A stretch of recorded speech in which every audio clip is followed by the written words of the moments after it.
everyone, and welcome back to English Pod. My name is Marco. And my name is Catherine. So as usual, we've got a great dialogue for you today. And before we get going, we should mention what the topic is. So Marco, take it away. We are actually having a small fight at the office. Somebody or a coworker is annoying us. So, sometimes coworkers, you see them every day. They're doing something that's maybe getting on your nerves. And you practically live together because you're with each other for 8, 9, 10 hours every day. Exactly. So that's what we're going to be looking at today, some language related to this topic. So let's listen to the dialogue for the first time. Hey, Mary, can you cut that out? Cut what out? I'm not doing anything. The tapping of your pen on your desk. It's driving me crazy. Fine. By the way, would you mind not slurping your coffee every time you have a cup? I don't slurp my coffee. And plus, how can you hear it when you're shouting into your phone all the time? You've got to be kidding me. You're complaining about me talking on the phone when you go out for a cigarette break 10 times a day to shoot the breeze? Look, we have a lot of accumulated anger from working in these conditions, and it's probably okay to let off steam once in a while, but it's probably not a good idea to keep it up. I'm willing to forgive and forget if you are. Fine. Let's call it truce. I'll try to be more considerate and keep the noise down. Yeah, I'll try to do the same. So, I was wondering, you want to go out to dinner Friday night? All right, we're back. So, I think this is a common situation, right? So common, this might even be based on our own lives. It is. You may not know, but Catherine and I get into fights all the time. All the time. No, not really. All right. So I think there was some interesting words here, but mostly phrases. So let's start with the words first on language takeaway. Language takeaway. All right, so the first word, as you might have guessed, has to do with eating and drinking. This is called slurping. And to slurp. To slurp. So the noun, the thing is slurping. Mm-hmm. And it's very common with people who eat their food quickly. Like soup. Yeah, soup or, noodles. Or when they're eating soup noodles. Or sometimes when you have a drink and you're drinking it through a straw, towards the end, you're just like trying to get the very last part at the bottom. So yeah, the straw slurps. Yeah, so slurping, some people really can't stand it, and sometimes you don't even notice that you're doing it. No, absolutely not.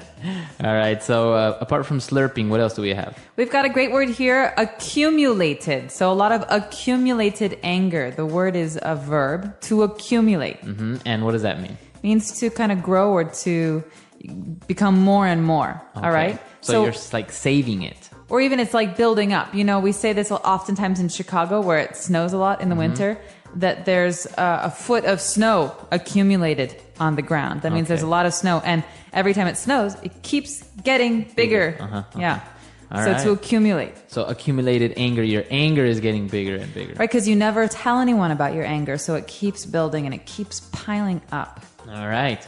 Well, towards the end, they said, well, let's call a truce. So they want to call a truce. All right, a truce is another word for a peace. And so this is a way that you can stop fighting and say that you and I have been fighting for a long time. Mm-hmm. We may not come to a deal, but we'll say truce. From now on, we just won't fight. Okay? Won't fight about it. Mm-hmm. Okay. Brothers and sisters often call truces. Truce.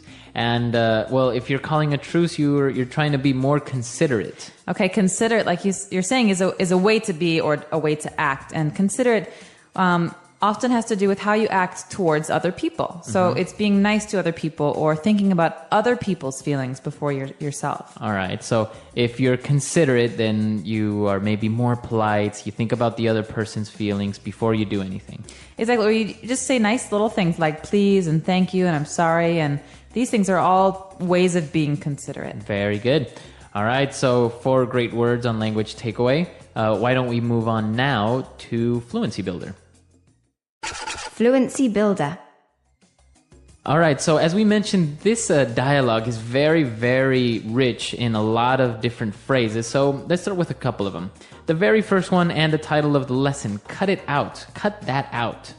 Hey, Mary, can you cut that out? Right. So you're not actually saying to cut something with scissors or something. No, it's a way of saying, can you stop that? Stop it. Stop doing that. Stop it. Quit it. Okay, cut that out. Cut it out. So if someone's doing something that's really annoying to you, it's not very nice to say, but you can say, hey, cut that out. Cut it out. Or if someone's doing something mean to someone, like my brother used to hit me, my mom would say, Peter, cut that out. All right, so it is a good mom phrase as well. All right, moving on to our next phrase. The guy said that the tapping on the desk was driving him crazy. It's driving me crazy. All right, to drive someone crazy means to make someone just feel like they're going nuts, or it makes you kind of angry or frustrated or tense.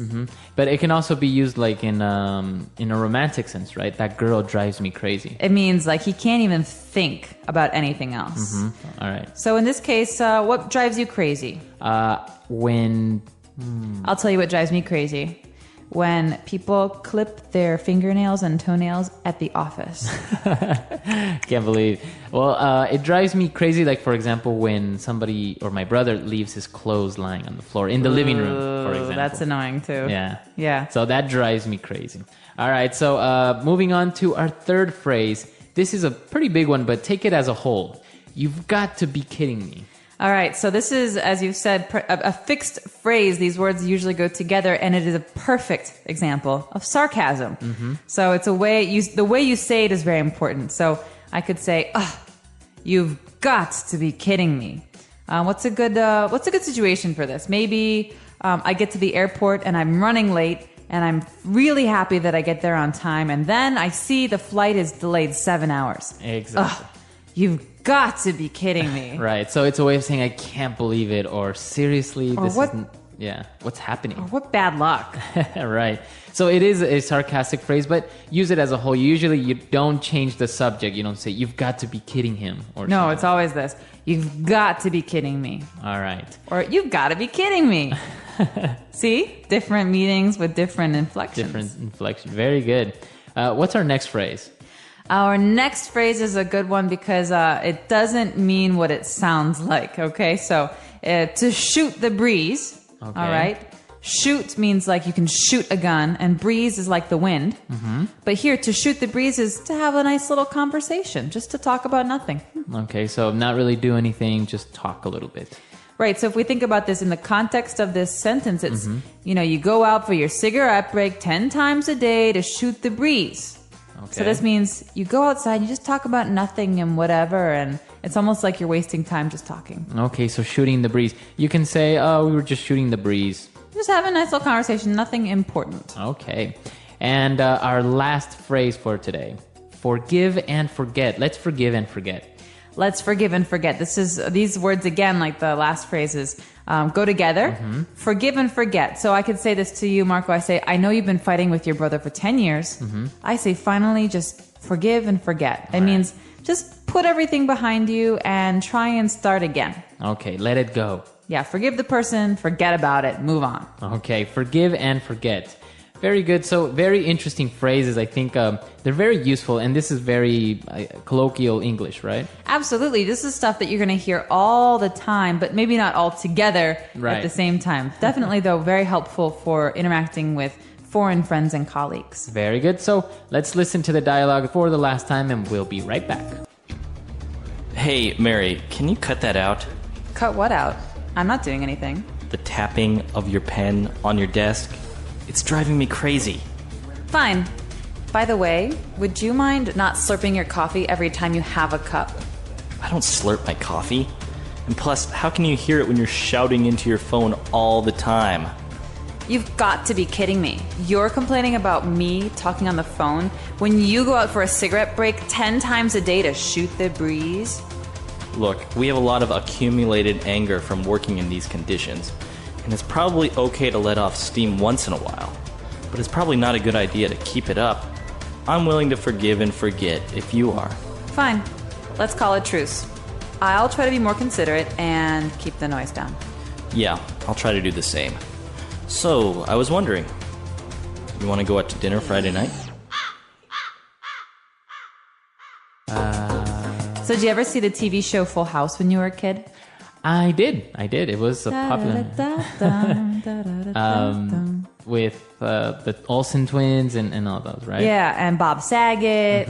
So there was an uncle on the show, Uncle Joey, and he always used to say, "Cut it out." Yeah, and he that's had right. like hand motions for it. And so cut it out is a way to say kind of stop it, quit it, you're killing me. It's like he was saying too funny. Right. And so whenever I hear this phrase, I always think of that early 90s TV Very show. early 90s. Yeah. Well, this whole situation with The Office as well. I think there was a TV show called The Office, right? Yeah, there was the British Office, and then there was an American version. And it's also something about office life and how colleagues get on each other's nerves and they play pranks on each other and everyone's kind of weird. And everyone drives everyone else crazy. Exactly. Yeah. No, it's funny because once you start working in an office full time, I mean, everyone's maybe had a little bit of office experience, but when it's full time, you spend more time with your colleagues than you do with your family. It's really It's strange at amazing times. what makes you crazy, what drives you crazy, and what stuff just doesn't matter. So this is an interesting topic. We really want to hear from you guys. Many of you probably work at an office, so tell us. So come and tell us what drives you crazy, or maybe what colleague is driving you mad. You don't have to use names. You can just use nicknames if you want. Right, so we'll be waiting for you at englishpod.com. Leave questions and comments, and we'll see you guys next time. Yep. Bye, everyone. Bye.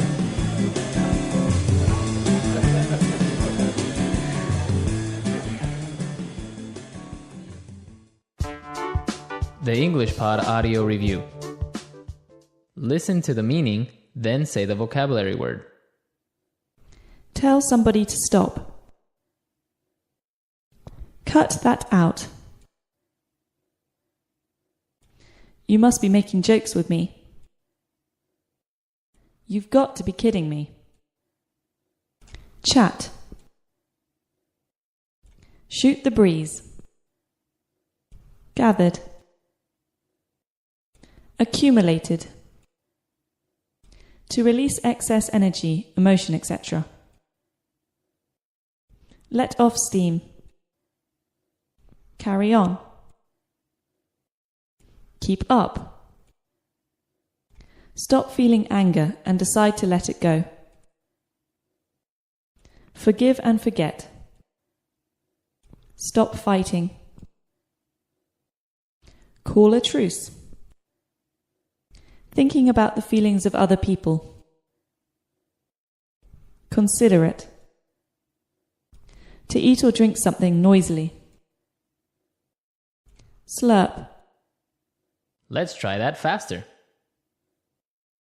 Stop feeling anger and decide to let it go. Forgive and forget.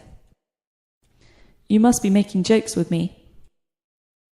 You've got to be kidding me. Tell somebody to stop. Cut that out. To release excess energy, emotion, etc. Let off steam. To eat or drink something noisily. Slurp. Stop fighting. Call a truce. Chat. Shoot the breeze. Thinking about the feelings of other people. Consider it. Carry on. Keep up. Gathered. Accumulated. Now say the word and hear it in a sentence. Cut that out.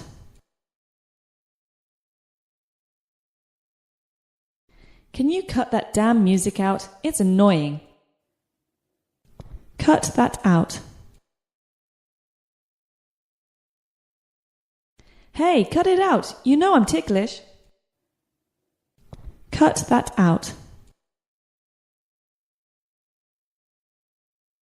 Let's cut the funny business out and get back to work. Slurp. It's considered rude to slurp your soup. Slurp. The dog slurped the whole meal down at once. Slurp. He always slurps his coffee. Let off steam. You can talk to me any time if you need to let off steam. Let off steam. Sometimes exercise is the best way to let off steam. Let off steam.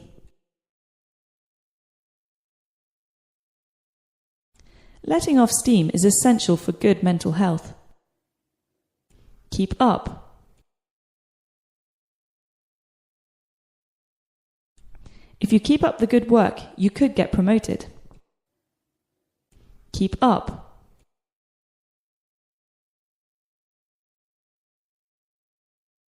This is a horrible paper. If you keep it up, you will fail the class. Keep up. Let's hope this good weather keeps up. Considerate. Sending a thank you card is very considerate. Considerate. Mary is a caring and considerate person. Considerate. It was very considerate of you to offer to help.